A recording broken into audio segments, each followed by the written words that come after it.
Subscribe to take your place in this universe full of science fiction and horror stories, and go after the unknown, because some truths are hidden in the dark. A cold, sterile light spilled across the vast chamber of the Galactic Council, casting long, distorted shadows against the curved obsidian walls. The air hummed with an artificial stillness, punctuated only by the occasional flicker of a holographic display or the rustle of shifting robes as the assembly adjusted in their elevated thrones. The council hall had borne witness to countless negotiations, declarations, and condemnations, yet rarely had it entertained the desperate pleas of a species so insignificant in the grand order of the cosmos. At the center of the chamber, encircled by judgment, stood a single human, a diplomat, unarmed, composed, and entirely underestimated. Elias Voss. His posture was upright, his face impassive, but his eyes burned with a quiet intensity that betrayed the enormity of the moment. He had traveled across the stars, not in pursuit of diplomacy as humanity had always done, but to demand justice for his people. Nova Terra is a sovereign colony, he said, his voice firm but measured, each word deliberately placed, leaving no room for dismissal. The acoustics of the chamber carried his voice cleanly, unnaturally crisp, as if the very walls had been designed to amplify every syllable uttered before the council. Its people were slaughtered, the survivors taken as slaves. His words did not ignite outrage. They did not evoke sympathy.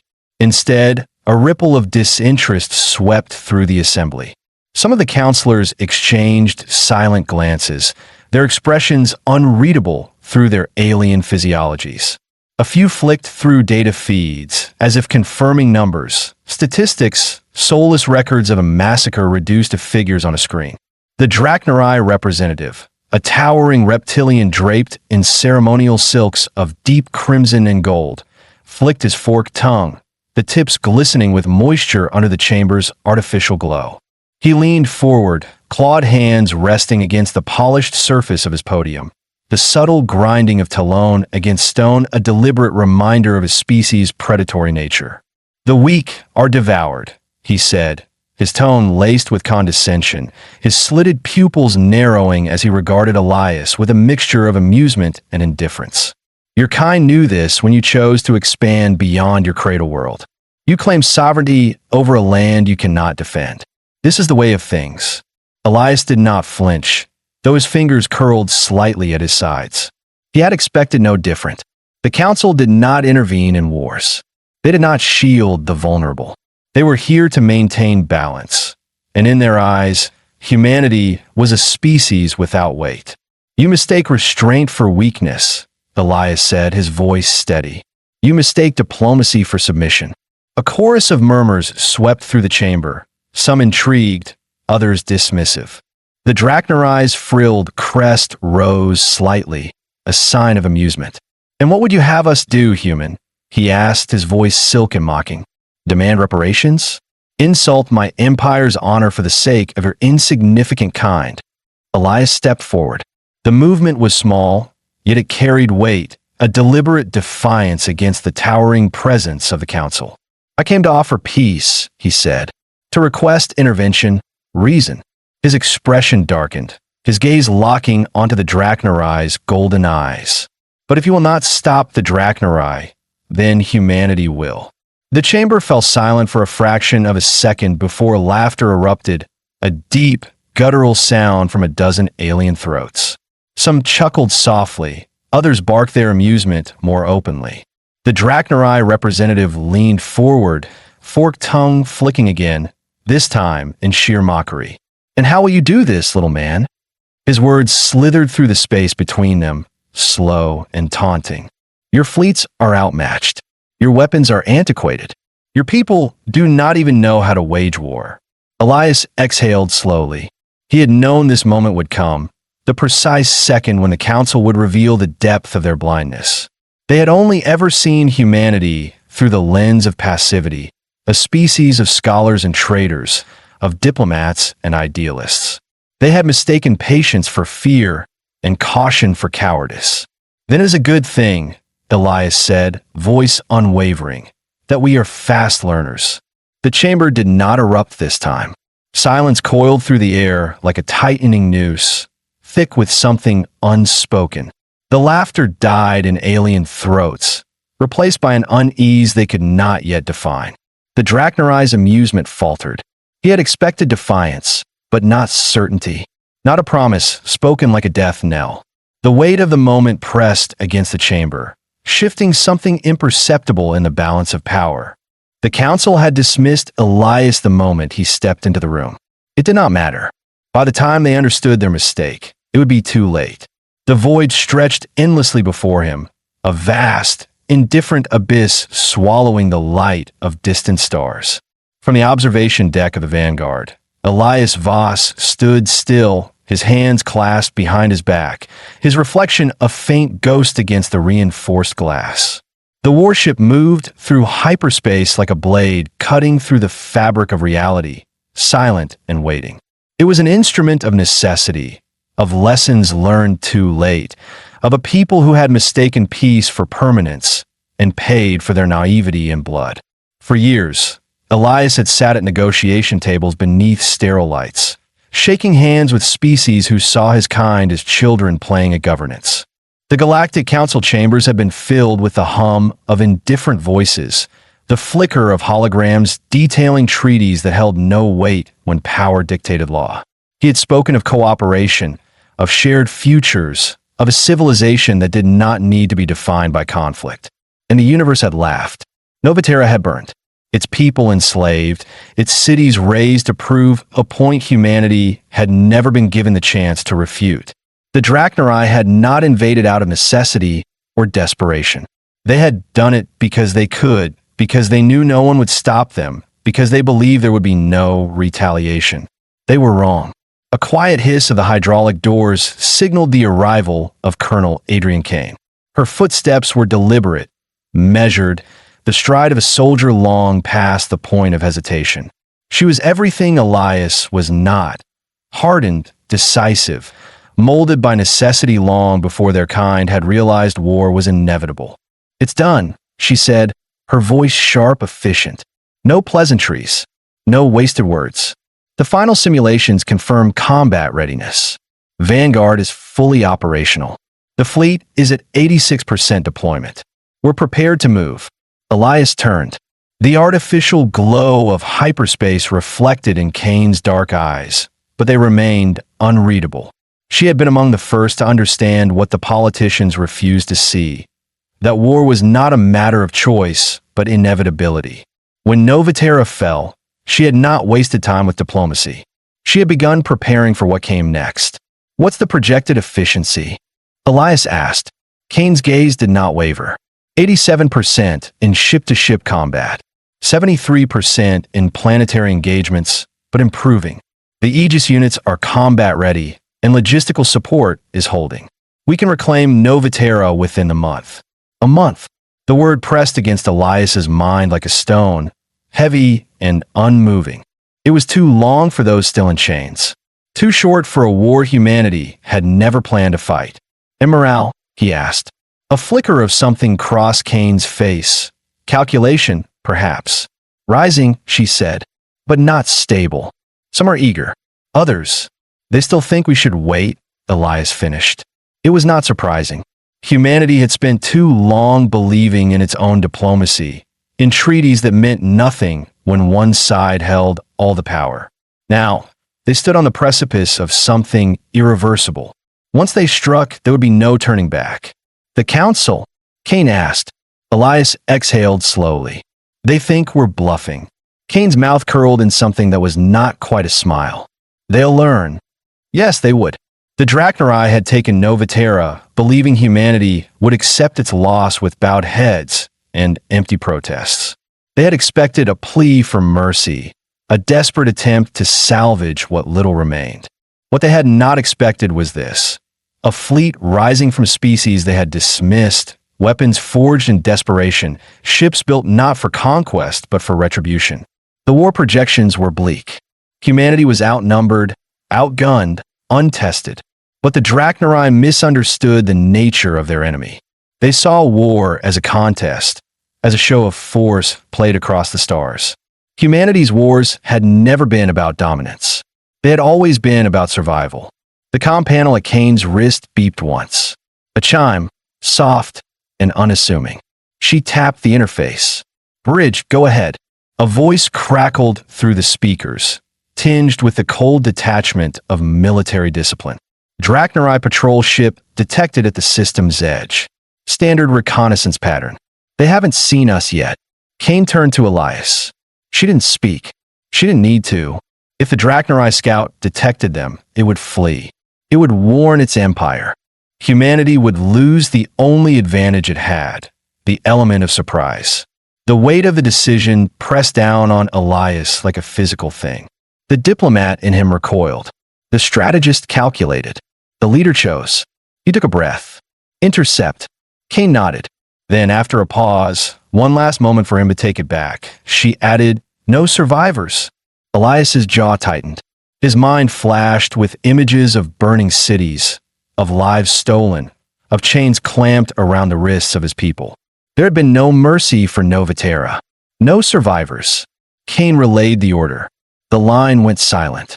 Somewhere, beyond the glass of the observation deck, in the cold black of space, a predator closed in on its prey. For the first time in its history, humanity would strike first. The stillness of the Vanguard's command deck was deceptive. It was the quiet of calculation, of choices measured in seconds and lives. Every officer stood at their station, their screens pulsing with data, their eyes fixed on the red marker that hovered at the edge of the holographic display. A lone Drachnari scout ship drifting through the void, oblivious to the danger it had stumbled upon. Elias Voss stared at the projection, his hands resting lightly against the edge of the command console. The weight of the moment pressed against him, silent but suffocating. The ship before them was not a warship. It carried no armies, no weapons capable of striking first. It was nothing more than a reconnaissance vessel, its only threat lying in its ability to report what it had seen. And if it did, everything they had built, every desperate gamble, every sleepless night spent forging humanity's first true fleet would be for nothing. Colonel Adrian Kane stood beside him, arms folded, her expression carved from stone. If she felt any hesitation, she did not show it. But she was watching him, studying him in that way she always did, searching for something beneath the surface. "Orders?" she asked. The word was simple, direct, no unnecessary embellishments.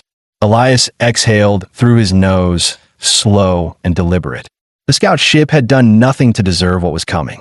The people aboard, Drachnari officers, engineers, young recruits who had never fired a weapon in real combat, were not monsters. They were not the ones who had burned Novatera to the ground. But they were in the way. He straightened. "Take them out." Kane turned to the weapons officer. "Firing solution?" The response was immediate. "Locked. They haven't detected us." There was no tension in the officer's voice, no flicker of hesitation. To the crew, this was already over. A routine elimination, nothing more. They had not sat in the council chambers and begged for justice. They had not seen the indifferent faces of those who had the power to stop the slaughter and chose not to. To them, this was war, and war required no justification beyond necessity. Elias clenched his fingers against the metal console, feeling the cool bite of steel beneath his palms. Fire. A pulse of energy surged through the ship's frame as the railgun discharged. The kinetic slug tore through the void, faster than thought, a fragment of accelerated metal infused with enough force to rip a ship apart. The Drachnari vessel never had a chance. The projectile struck true, shattering its hull in an instant. There was no explosion, no fiery spectacle, only the quiet unraveling of steel and circuitry as the ship broke apart, its remains scattering into the vacuum like dust. On the display, the red marker flickered, then vanished. The bridge remained still. No celebration, no whispered words of relief. It was done. Elias turned away from the console. We moved forward as planned. Set course for Novatera. A chorus of confirmations followed, officers relaying the order down chain. Engines flared to life, thrusters adjusting their trajectory. The Vanguard surged forward, its presence an omen of what was to come. Only Kane did not move. She remained where she was, her eyes fixed on Elias, her silence louder than any spoken word. "You hesitated," she said at last. Elias met her gaze. "For less than a second." "A second is enough," she replied. "Enough for doubt. Enough for weakness." He felt a flicker of irritation rise in his chest. "You think I regret the order?" Kane tilted her head slightly, considering him. Then she shook her head. "No, but you're still trying to be the man you were. And that man is already dead." The words struck deeper than he expected. Elias looked past her, toward the viewport. The darkness of space stretched infinitely beyond the reinforced glass, cold and indifferent. Somewhere in that vast, unfeeling expanse, the Drachnarai would realize their patrol ship was missing. Maybe they would send another, maybe they would assume a malfunction, maybe they would ignore it entirely. Or maybe this was the first step towards something neither side could walk away from. He did not know. He did not have the luxury of knowing. He could only move forward. The vanguard cut through the void, silent and relentless, the weight of its presence pressing against the fabric of space. Within its steel heart, the hum of engines vibrated through the decks, a low and steady pulse, like the breath of a sleeping beast. The crew moved with precision, each step measured, each action deliberate. They had left hesitation behind in the wake of the first kill. Now, they carried the certainty of what came next. Elias Voss stood on the bridge, watching as Navitera's system slowly took shape on the central display. The holographic projection flickered, resolving into a detailed model of the planet. His planet, now nothing more than a strategic stronghold for the Drachnarai. Its blue-green surface, once a beacon of human expansion, lay wrapped in the skeletal remains of war. The cities that had been built with the promise of a new future were now hollowed-out ruins. Factories churned under alien control. Defense grids pulsed along the surface. Automated gun platforms spinning lazily in low orbit like vultures over carrion. They had turned Novatera into a fortress. Elias exhaled through his nose. This was not a place to be liberated. It was a battlefield waiting to be claimed. Kane stepped up beside him, arms folded, her gaze sharp. Scans show an increase in fleet activity. The Drachnarai aren't being careless. They know someone's coming. Elias glanced at her. "You think they suspect us?" Kane shook her head. "Not yet, but something has them on edge. They've reinforced their orbital command posts and deployed additional squadrons. They're preparing for something." Elias considered that for a moment. It made sense. The Drachnarai were conquerors, but they weren't fools. They had taken Novatera without resistance, but they knew the rules of war. Any species that could spread among the stars could also retaliate. They just hadn't believed humanity would. Until now. "Any signals from the Council?" he asked. Kane snorted, a humorless sound. "They're pretending this isn't happening. No official transmissions. No warnings. No offers of intervention." She tilted her head. "But we intercepted an encrypted burst signal from a neutral trade route an hour ago. Scrambled beyond recognition, but definitely human." Elias frowned. "That was unexpected. Could be a civilian transmission. Could be something else," Kane countered. "Someone knows we're here." He held her gaze. They both understood what that meant. The Council had turned its back, but that didn't mean all of humanity had. There were factions, alliances forged in secrecy, silent sympathizers within the Galactic Order. Someone, somewhere, had chosen to break neutrality. The question was, were they friend or foe? Before Elias could respond, a chime rang through the bridge. The comms officer turned from his station, his face tight with unease. "Commander, we've got movement. A Drachnarai patrol, 4 ships, breaking formation. They're heading toward the asteroid belt." Elias narrowed his eyes. That wasn't standard procedure. The Drachnarai were territorial, but they didn't waste fuel on unnecessary patrols. If they were moving with purpose, it meant they were searching for something. Or someone. Kane was already thinking the same thing. If they intercepted that signal, they might not know who sent it, but they know it came from this sector. Elias studied the holographic display, his mind working through the possibilities. If there was a third party at play, this changed everything. If humanity had an ally hiding in the system, allowing the Drachnarai to find them could mean losing valuable intelligence, perhaps even a strategic advantage they didn't know they had. But if they revealed themselves too soon, they would lose the one thing keeping them alive: surprise. He turned toward the tactical station. Can we intercept without being detected? The officer hesitated.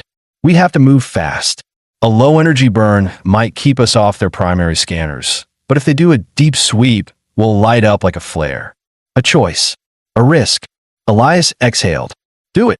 The order was given. Engines adjusted. Silent thrusters shifting the Vanguard's course. On the display, the ship's trajectory arced toward the asteroid belt, cutting through the darkness like a knife. Kane's voice was quiet beside him. You think this is worth it? Elias didn't look at her. I think we can't afford not to find out. As the Vanguard accelerated, the Drachnarai patrol unknowingly led them toward an encounter neither side had expected.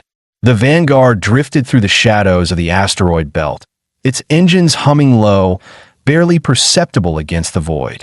Chunks of rock, some no larger than a man, others vast enough to swallow entire ships, floated in slow, aimless orbits. The ship's automated guidance systems adjusted course in minuscule bursts, ensuring their path remained undetectable.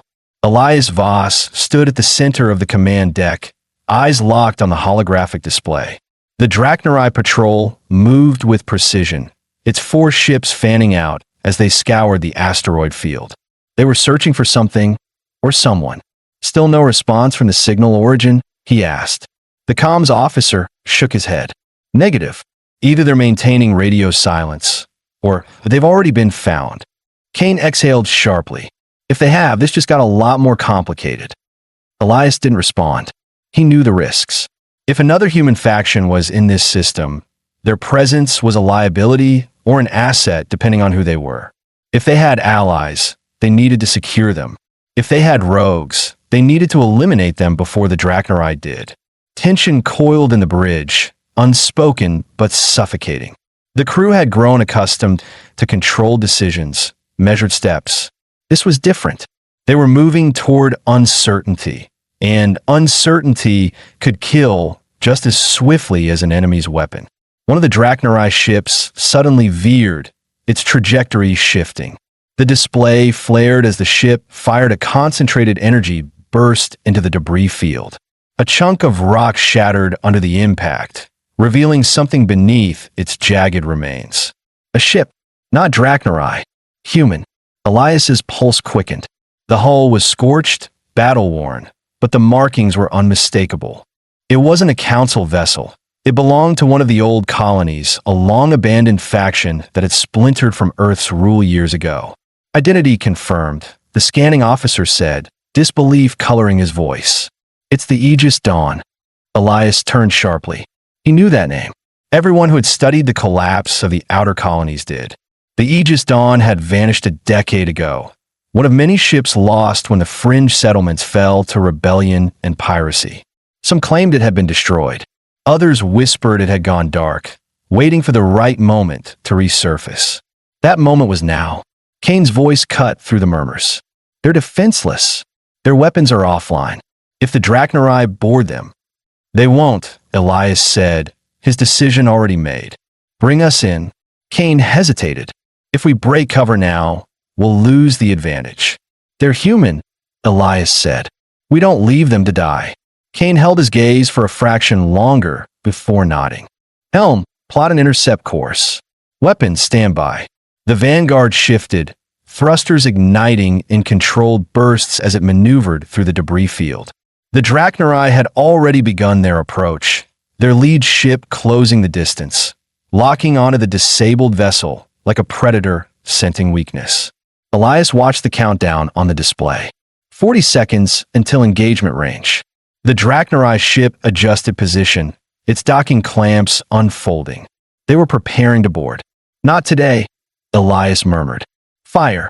A bolt of energy streaked across the void, cutting through the darkness with lethal precision. The first Drachnarai ship never had a chance. It erupted in a cascade of shrapnel, its hull splitting apart in an instant. The remaining three reacted swiftly, breaking formation, their scanners flaring in search of their unseen attacker. But the vanguard was already moving, weapons primed, the battlefield shifting before them. Kane's voice was cool, controlled. "They'll call for reinforcements. Then we finish this fast," Elias said. The second shot struck true, disabling another ship before it could flee. The third attempted evasive maneuvers, but the vanguard was faster. A well-placed kinetic round tore through its engines, leaving it drifting, powerless. The final ship hesitated. The pilot must have realized they were outmatched. A transmission flickered through, a garbled attempt at communication before the vessel turned sharply, attempting to escape into the asteroid belt. "Let it go," Elias said. Kane frowned. "That ship will alert their fleet." "I know," Elias said. "We're past secrecy now. The Drachnari will know we're here either way."